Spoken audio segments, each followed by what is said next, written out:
Minecraft. There are numerous good updates for the game, such as the Nether update, the Aquatic update, the Caves and Cliffs update, and many more. But which of the updates are the best, and why are they the best? In this video, I will be covering the top 10 Minecraft updates that the game has to offer, and the reasons why they are the best updates Minecraft has to offer.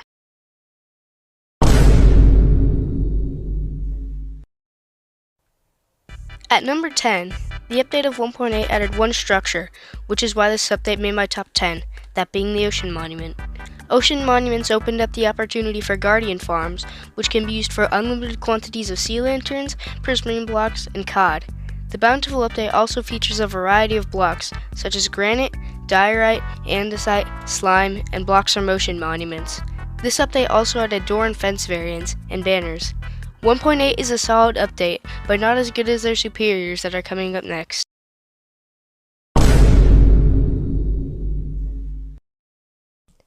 At the number 9 spot, the Unnamed update added a variety of items. The version 1.3 added multiple features and items, including villager trading and emeralds, which is a feature that is still used today in modern Minecraft. Villager trading can be used to get items such as armor, tools, food, bows, and many other items.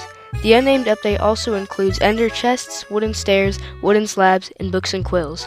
Another reason why this update is so good is because it added desert and jungle temples, which sometimes contain amazing items such as diamonds, enchanted golden apples, enchanted books, and numerous other things. These structures also gave players a reason to explore the Minecraft world.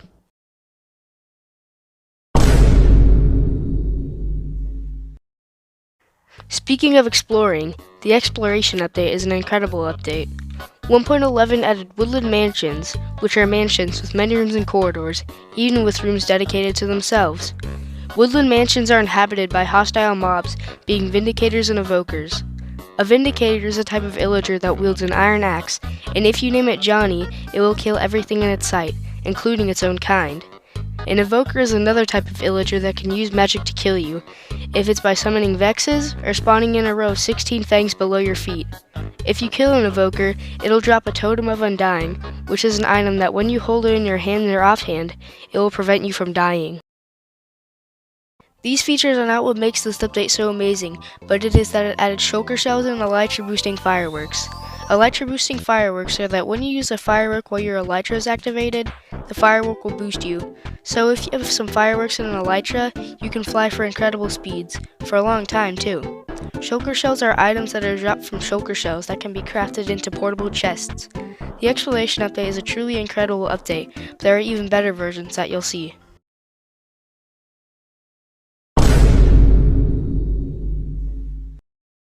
Being the most controversial update, the Combat update changed the functions of fighting massively. 1.9 changed the original spam-clicking nature to a more skill-based timer system. Many Minecraft players hated this PvP system, and some still hate it to this day, so they play on pre-1.9 versions to play on the old combat system.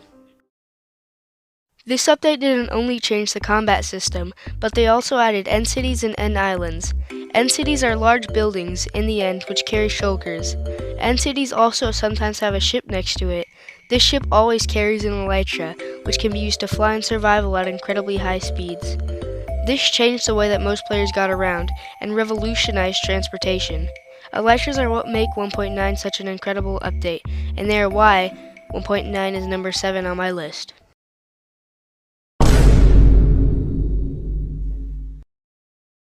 At number 6, the Wild update is a great version. The main features of this version is that it added 2 new biomes, that being the Mangrove Swamp and the Deep Dark. Firstly, the Mangrove Swamp is basically just a new and improved version of the normal swamp biome. The Mangrove Swamp is mainly built up of mud as the ground and mangrove trees on the top of the mud. These trees also introduced a new wood variant for its tree type, unlike the azalea tree. Next, and most importantly, the Deep Dark biome. The Deep Dark is an underworld biome that normally spawns under mountains and normally generates far underground. The Deep Dark is an obviously dark biome, which is made up of mostly skulk blocks, skulk shriekers, and the skulk sensors. When you walk near a skulk sensor, it sends a signal to the skulk shrieker that makes the skulk shrieker, well, shriek. Once you set off the signal 3 times, this will spawn the Warden. The Warden is a new boss added to 1.19 that is by far the most powerful of them all. having 250 hearts and has multiple attack types that can kill you all instantly, if not equipped with good armor. The Deep Dark biome can very rarely have a generated structure in it, that being the Ancient City. The Ancient City is the largest and most detailed structure in Minecraft as of me writing the script, containing an empty portal in the middle that cannot yet be lit up and has 4 other segments of the city surrounding the portal. The Ancient City can have amazing loot, such as enchanted golden apples and the Swift Sneak enchantment, which when applied to boots, can make you move faster while crouching. While the Ancient City can have insane treasure, it also has some dangers. The Ancient City is infested with skulk sensors and shriekers, which open up opportunities for the Warden to spawn. Spawning in the Warden will more than likely end in you or something dying, which is not good for anyone. This update doesn't lack controversy though, because of features that were said to be added in 1.19, but were not. Things like fireflies, the birch forest overhaul, copper horns, and bundles were promised to be added in the wild update, but did not come in the new version. This update would have made my top 5, but because of the disappointments it introduced, it makes my number 6 spot.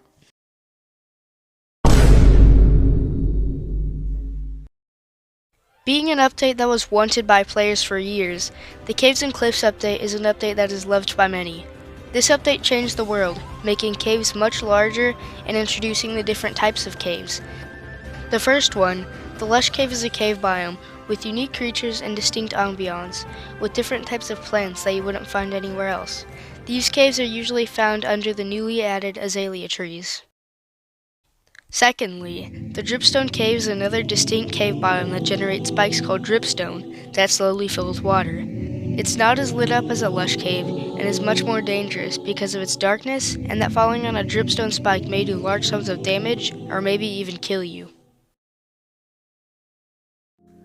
Lastly, out of the caves, the Noise Cave is a flooded cave made mostly out of deep slate support beams. This cave is the safest out of all the newly added ones because most hostile mobs can't spawn on water. This cave is still interesting, but in my opinion, is the most boring because of their competitors' intriguing features. The last significant part of 1.18 is the new mountain generation. This new mountain generation made mountains much larger. The mountains have 3 types: jagged peaks, which is mostly made out of stone, usually has snow on it and is the narrowest of the bunch; frozen peaks, which are tall mountains that spawn in snowy biomes; and stony peaks, which are similar to jagged peaks but much less narrow and usually don't have snow. The Caves and Cliffs update part 2 is truly amazing and is why this update is top 5 on my list.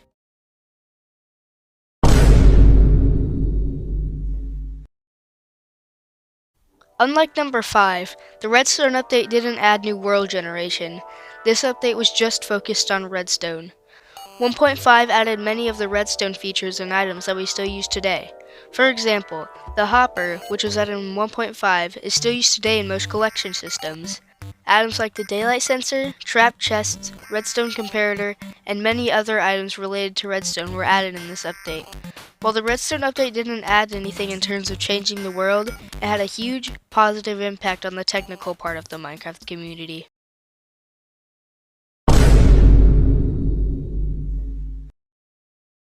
Being a top 3 update in Minecraft, the Aquatic update completely remodeled oceans. Before 1.13, the ocean was boring, made mostly out of gravel, and completely void of color. After the Aquatic update happened, it added a splash of color with new ocean blocks such as coral, sea pickles, turtle eggs, kelp, and seagrass. Also, this update added a new mob variant, the Drowned. The Drowned is a type of zombie that spawns in oceans, dripstone caves, rivers, or when a zombie drowns. A Drowned can also wield a trident, which is a pitchfork type weapon that can be thrown, and when added with the loyalty enchantment, makes the trident come back to you. Furthermore, the Aquatic update includes a generated structure called a shipwreck, which spawns in oceans and always carries an item called a buried treasure map. A buried treasure map is a map that can guide you to useful loot, such as diamonds, prismarine, and the heart of the sea. Overall, 1.13 is one of the best updates in Minecraft, added color to oceans, a new mob type, and a new structure. This update is great, but not as good as the next update.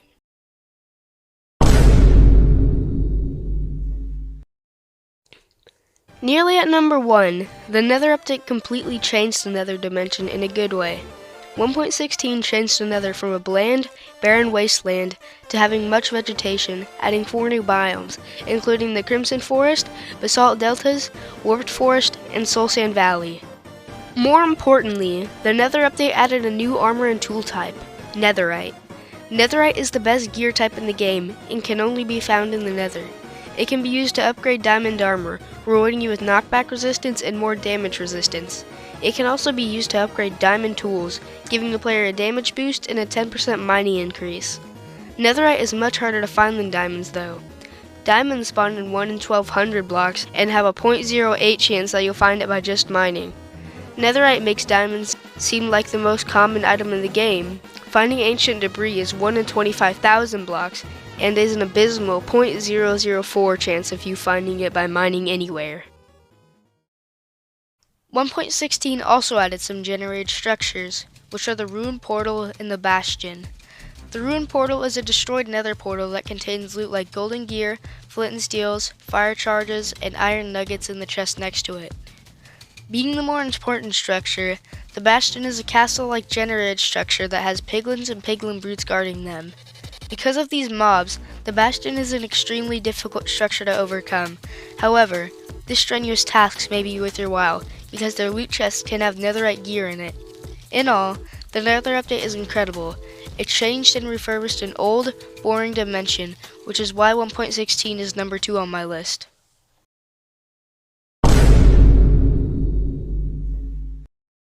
The best update in Minecraft history is by far the Village and Pillage update. It added 2 major things, raids and villager trading. A raid spawns when you kill a pillager with a banner on the top of its head, and when you kill it, you will get the bad omen effect. If you enter a village with this effect, it will start a raid. A raid spawns in different mobs, but mainly illager types.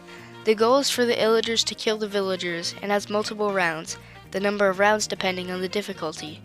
Killing the types of illagers can get you various types of loot, which to name a few, you can get totems of undying, emeralds, and saddles. Also, this isn't the most important part of 1.13 though. The most important part is the new villager trading. 1.14 colossally changed villager trading from confusing and useless to easy to understand and extremely useful. It added new jobs to villagers according to their blocks, and their trades became amazing. For example, with a librarian, you can get a trade for nearly any type of enchantment, like mending, sharpness, unbreaking, and many other enchantments. Any type of villager can possess useful trades to players. 1.14 is by far the GOAT update. Overall, there are many good updates that Minecraft has to offer. Updates like 1.14 and 1.16 changed the game forever for the better, and there may be even better updates in the future. As of me typing the script, 1.20 is on the horizon, and right now, the Minecraft community doesn't know much about the update and what it might bring to us. Maybe when 1.20 fully comes out, it'll make this top 10, but as of right now, this list stands strong and is up to date. But anyways, goodbye fellow viewers.